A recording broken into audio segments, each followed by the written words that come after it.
Brian just figured out how to make a fire. So that was kind of the big part of yesterday's. All right, chapter 10. He could not leave at first, or he could not at first leave the fire. It was so precious to him, so close and sweet a thing, the yellow and the red flames brightening the dark interior of the shelter, the happy crackle of the dry wood as it burned, that he could not leave it. He went to the trees and brought in as many dead limbs as he could chop off and carry. And when he had a large pile of them, he sat near the fire, though it was getting into the warm middle part of the day, and he was hot, and broke them into small pieces and fed the fire. I will not let it go out, he said to himself, to the flames, not ever.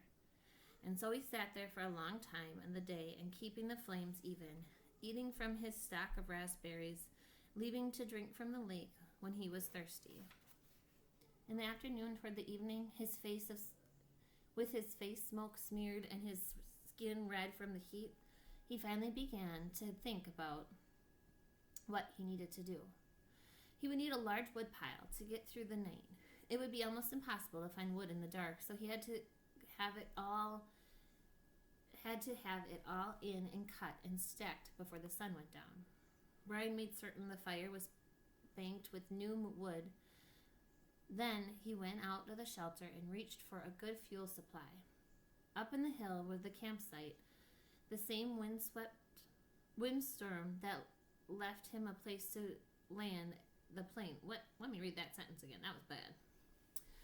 Up the hill from the campsite, the same windstorm that left him a place to land the plane, had that only been 3-4 days ago, had dropped 3 large white pines across each other. They were dead now, dry and filled with weather-dry dead limbs. Enough for many days. He chopped and broke and carried wood back to the camp, stacking the pieces under the overhang until he had what he thought to be an enormous pile, as high as his head and 6 feet across on the base. Between trips, he added small pieces to the fire to keep it going, and on one of the trips to get wood, he noticed an added advantage of the fire. When he was in the shade of the trees breaking limbs, the mosquitoes swarmed on him, as usual. But when he came to the fire, or just near the shelter where the smoke eddied and swirled and the insects were gone, it was a wonderful discovery. The mosquitoes had nearly driven him mad, and thought of getting rid of them lifted his spirits. On another trip, he looked back and saw the smoke curling up through... All right, sorry. I was distracted by a little guy. I don't remember where I was. I'm guessing it was here. On another trip, he looked back and saw the smoke curling up through the trees, and realized for the first time that he now had the means to make a signal. He could carry a burning stick and build a signal and perhaps attract attention, which meant more wood, and still more wood. There did not seem to be an end to the wood he would need, and he spent all the rest of the afternoon into the dusk making wood trips. At dark, he settled in again for the night next to the fire with a stack of short pieces ready to put on, and he ate the rest of his raspberries. During all the hard work of the day, his leg had loosened, but it still ached a bit. Remember, that's where he was attacked by the porcupine. And he rubbed it and watched the fire and thought, for the first time since the crash, that he might be getting a handle on things. Might be starting to do something other than just sit. He was out of food, but he could look tomorrow, and he could build a signal fire tomorrow and get more wood tomorrow.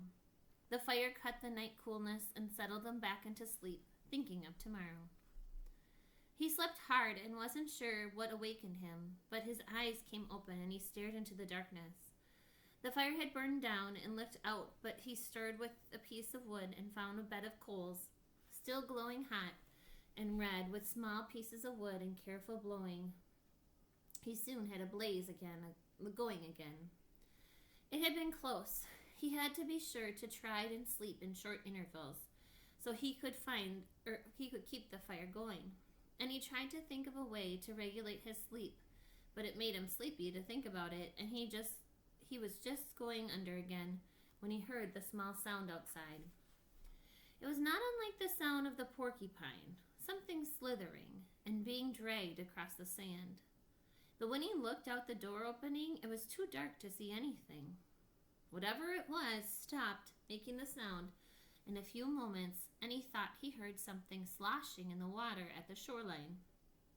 But he had the fire now and plenty of wood, so he wasn't as worried as he had been the night before. He dozed, slept for a time, awakened again just as dawn gray light, and added wood to the still smoking fire before standing outside and stretching. Standing with his arms stretched over his head, the tight knot of hunger in his stomach, he looked toward the lake and saw the tracks. They were strange. A main center line up from the lake in the sand with claw marks to the side leading to a small pile of sand, then going back down to the water. He walked over and squatted near them, studied them, tried to make sense of them. Whatever had made the tracks had some kind of flat, dragging bottom in the middle and was apparently pushed along by the legs that struck out the side, up from the water to a small pile of sand, then back down into the water. Some animal, some kind of water animal, that came up to the sand too.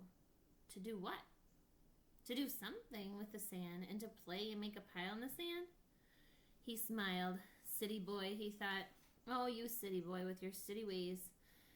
He made a mirror in his mind, a mirror of himself, and saw how he must look.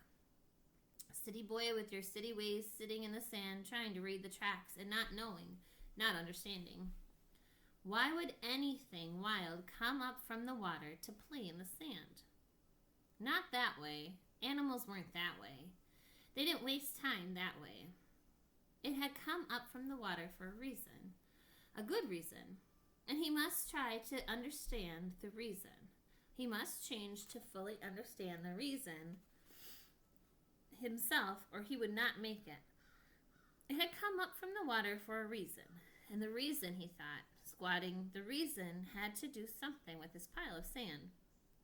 He brushed the top off gently with his hand, but found only damp sand. Still, there must be a reason, and he carefully kept scraping and digging until, about 4 inches down, he suddenly came to a small chamber in the cool, damp sand, and there lay eggs, many eggs, almost perfectly round eggs the size of tennis balls. That's pretty big. And he laughed then because he knew. It had been a turtle. He had seen a show on television about sea turtles that came up to the beaches to lay their eggs in the sand. There must be freshwater lake turtles that did the same. Maybe snapping turtles? He had heard of snapping turtles. They became fairly large, he thought. It must have been a snapper that came up at the night when he heard the noise that awakened him. She must have come then to lay the eggs. Food. More than eggs, more than knowledge, more than anything, this was food. His stomach tightened and rolled and made noises as he looked at the eggs, as if his stomach belonged to somebody else or had seen the eggs with its own eyes and was demanding food. Can you eat turtle eggs? The hunger always there had been somewhat controlled and dormant when there was nothing to eat, but with the eggs came a scream to eat. His whole body craved food with such intensity that it quickened his breath. He reached into the nest and pulled out the eggs out one at a time. There were 17 of them, each one round as a ball and white. They had leathery shells that gave instead of breaking them, it didn't break. Instead of breaking them when he squeezed them. When he had them heaped on the sand in a pyramid, he had never felt so rich somehow. He suddenly realized that he did not know how to eat them. He had a fire, but no way to cook them, no container, and he had never thought of eating raw eggs.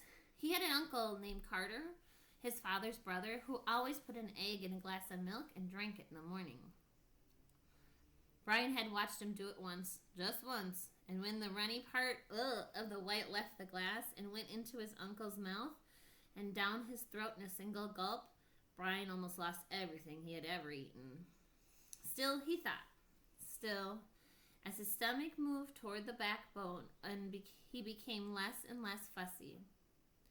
Some natives in the world ate grasshoppers and ants, and if they could do that, then he could get a raw egg down. He picked one up and tried to break the shell and found it surprisingly tough. Finally, using the hatchet, he sharpened a stick and poked a hole in the egg. He widened the hole with his fingers and looked inside. Just an egg. It had a dark yellow yolk, and not so much white as he thought there would be. Just an egg. Food. Just an egg he had to eat. Raw. He looked out across the lake and brought the egg to his mouth and closed his eyes and sucked the egg at the same time and swallowed as fast as he could. It had a greasy, almost oily taste, but it was still an egg. His throat tried to throw it back up, but his whole body seemed to convulse with it. But his stomach took it, held it, and demanded more. The second egg was easier, and by the third one, he had no trouble at all. It just slid down. He ate 6 of them. Could have easily eaten all of them, not been full. But a part of him said to hold back, save the rest. He could not now believe the hunger. The eggs had awakened it fully, roaring, so that it tore at him. After the 6th egg, he ripped the shell open and licked the inside clean, and went back and ripped another 5 open and licked them out as well, and wondered if he could eat the shells. There must be some food value in them, but when he tried, they were too leathery to chew, and he couldn't get them down. He stood away from the eggs for a moment, literally stood and turned away so that he could not see them. If he looked at them, he would have to eat more. He would store them in the shelter and eat only one a day. He fought the hunger down again, controlled it. He would take them now and store them and save them and eat one a day. And he realized as he thought it that he had forgotten that they might come, the searchers. Surely they would come before he would eat all the eggs at one a day. He had forgotten to think about them, and that wasn't good. He had to keep thinking of them, because if he forgot about them and did not think of them, they might forget about him. And he had to keep going. He had to keep hoping.